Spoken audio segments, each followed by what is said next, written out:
muito bem-vindos a mais uma aula de matemática com a professora Nivânia. Hoje nós vamos falar das propriedades dos triângulos, mais especificamente do triângulo isósceles. Em se tratando de triângulo isósceles, quem lembra da definição de triângulo isósceles? É aquele que tem dois lados congruentes. O que significa congruentes, galerinha? Dois lados com medidas iguais. Olha aqui o nosso exemplo. Tenho aqui esse triângulo. Esse lado mede x e esse lado mede x. Ou seja, ele tem dois lados com medidas iguais. Ambos os lados medem x. Tá? Vamos a alguns elementos desse triângulo. Os ângulos internos. Se ele tem dois lados iguais, os ângulos opostos a esses lados também têm medidas iguais. O que é oposto? Do outro lado em linha reta. Por exemplo, se esse lado mede x, do outro lado dele em linha reta, que eu vou chegar nesse ângulo, eu vou dizer que esse ângulo mede A. Se esse lado mede x também, consequentemente, esse outro ângulo também vai medir A. Então, os ângulos internos que estão opostos aos dois outros lados congruentes também vão medir A, ou seja, tem medidas iguais, certo? Lado diferente é chamado de base.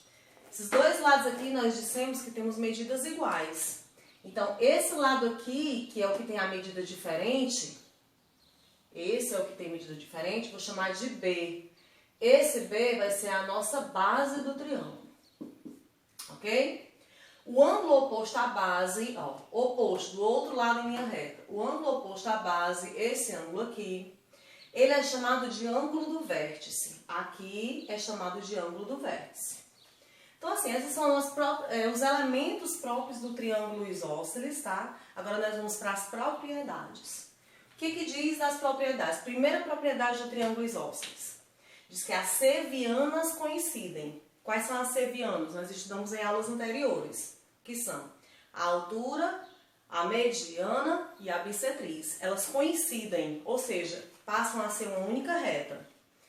Aqui, ó, a altura, segmento de reta que parte do vértice até o lado oposto, formando o ângulo de 90 graus. Mediana, parte do vértice até o ponto médio do lado oposto. Se aqui é o ponto médio, ele dividiu esse lado aqui em duas medidas iguais. Então, a medida desse lado vai ser congruente à medida desse lado. É isso? E bissetriz significa dizer que ela dividiu esse ângulo aqui em duas partes iguais. Então, esse ângulo aqui vai ter a mesma medida que esse, tá?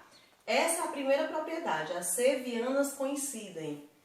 Esse traço aqui, ele vai representar a altura, vai representar a mediana e vai representar a bissetriz. Segunda propriedade específica dos triângulos isósceles. O ângulo externo é o ângulo do vértice. Ângulo externo, aqui ó, nós temos um ângulo externo ao ângulo do vértice. O que diz essa propriedade? Ela diz que o ângulo externo ao ângulo do vértice, ele mede o dobro, tá, de cada um dos ângulos da base. Ou seja, se eu disser que esse ângulo aqui mede A, aqui vai medir 2A, tá? E nós temos também outras propriedades que não são específicas do triângulo isósceles, mas que nós já vimos anteriormente. Por exemplo, se eu disser que aqui é o ângulo externo, nós sabemos que o ângulo externo com o ângulo interno eles vão formar um ângulo raso. O que é um ângulo raso? É um ângulo que mede exatamente 180 graus. Nós sabemos também com respeito dos ângulos internos de qualquer triângulo, a soma dos ângulos internos de todo e qualquer triângulo vai medir exatamente quanto, pessoal? 180 graus, não é isso? Então, por exemplo, se eu disser que cada um desses ângulos internos aqui da base, ele vai medir, por exemplo, 40 graus, se eu disser que A, ele mede 40 graus, consequentemente, esse outro A também vai medir 40 graus. Quanto que vai medir o ângulo externo, tá? O ângulo externo do ângulo do vértice? Vai ser 2 vezes o valor de A, então vai ficar 2 vezes 40 graus, que vai ser exatamente 80 graus. Ok? Então, assim, dê uma estudada, revejam o vídeo novamente, tá? Façam os exemplos, façam os exercícios e vamos até a nossa próxima aula. Tchau, tchau. Olá, pessoal, sejam muito bem-vindos a mais uma aula, tá? nós vamos retornar o nosso conteúdo de propriedade dos triângulos, falando especificamente agora do triângulo equilátero, tá? Recordando um pouquinho, pessoal, o que é o triângulo equilátero? Quem pode lembrar um pouquinho o que é o triângulo equilátero? Lá na classificação dos triângulos. É um triângulo que tem todos os lados congruentes. O que é que significa congruente? Tem medidas iguais. Quais são as medidas? O triângulo equilátero é aquele que possui todos os lados e todos os ângulos internos com medidas iguais. Então, se todos os seus ângulos internos têm medidas iguais, e nós sabemos também que a soma dos ângulos internos de todo e qualquer triângulo é sempre, vou até colocar aqui, ó, a soma dos ângulos internos de todo e qualquer triângulo é sempre igual a 180 graus. Se todos os ângulos têm que ter medidas iguais, então cada um desses ângulos vai medir quanto? Vou botar aqui. Ângulo interno. Cada um deles vai medir exatamente 60 graus. É isso? Então, assim, nós vamos falar especificamente agora das propriedades do triângulo equilátero. As propriedades do triângulo equilátero, elas se norteiam basicamente dentro da inscrição e da circunscrição desse triângulo. Mas lembrem que palavras tão complexas são essas. Coloquei aqui uma dicasinha para vocês. O que é um triângulo inscrito? É aquele que está dentro de um círculo. Olhando aqui para a nossa figura, ó. Tem um círculo maior e está aqui o nosso triângulo destacado em rosa. Então, o nosso triângulo que está destacado em rosa, ele está inscrito na circunferência maior, ou seja, ele está dentro da circunferência maior, onde os seus vértices eles tocam a circunferência. E circunscrito é exatamente o inverso, o contrário. É quando o círculo está dentro do triângulo. É o que acontece, ó, com esse círculo menor e o nosso triângulo destacado em rosa, tá? Esse triângulo que ele está circunscrito nessa circunferência, o que é que significa dizer? Que ele tem uma circunferência que está dentro desse triângulo. E essa circunferência, as suas extremidades, elas também tocam nas laterais do triângulo, ok? Então, assim, falando mais das propriedades, vamos observar aqui a nossa figura. Todas as suas propriedades, elas estão baseadas aqui, na inscrição e na circunscrição desse triângulo destacado em rosa. Observe. Aqui nós temos o centro das duas circunferências e do triângulo também, tá? Aqui, ó, da extremidade da circunferência maior até o centro, nós temos a medida do raio da circunferência maior.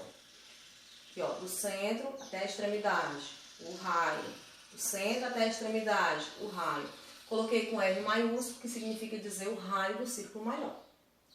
Aqui, já da lateral do triângulo até o centro, coloquei um R menor, que forma um ângulo de 90 graus. Também, ó, do centro até a extremidade do triângulo, do centro até a extremidade do triângulo. Destaquei em R minúsculo.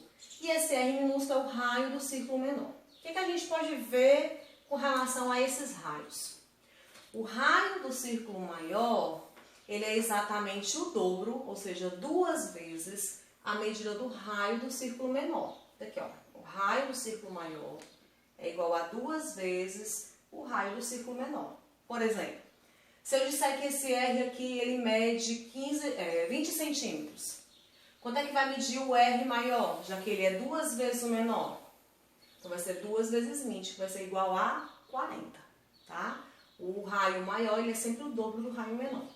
Outra situação, o raio menor, ele é a altura dividido por 3. Isso aqui a gente lê da seguinte forma. O raio da circunferência menor, ele é 1/3 do valor da altura. Ou seja, ele pegou aqui a altura todinha, ó, dividiu em 3 partes iguais. Então, esse raio aqui é como se fosse a altura todinha dividida em 3 partes iguais. Então, aqui, eu tenho um raio, outro raio, outro raio. Então, o raio, ele equivale a 1/3 da altura. E qual a relação que há entre o raio maior e a altura? O raio maior, ele equivale a 2/3 da altura. Ele não é o dobro do raio menor? Então, ele também vai ser 2/3 do valor da altura, tá? Essas são as propriedades que norteiam o triângulo equilátero. Falamos da sua inscrição, da sua circunscrição e fizemos uma breve revisão sobre triângulo equilátero, a medida da soma dos ângulos internos e a medida do ângulo interno. Ok? Então, assim, estudem, revisem, tá? deem uma estudada nos conteúdos anteriores, nos exemplos, pratiquem bastante até a nossa próxima aula. Tchau, tchau, galerinha!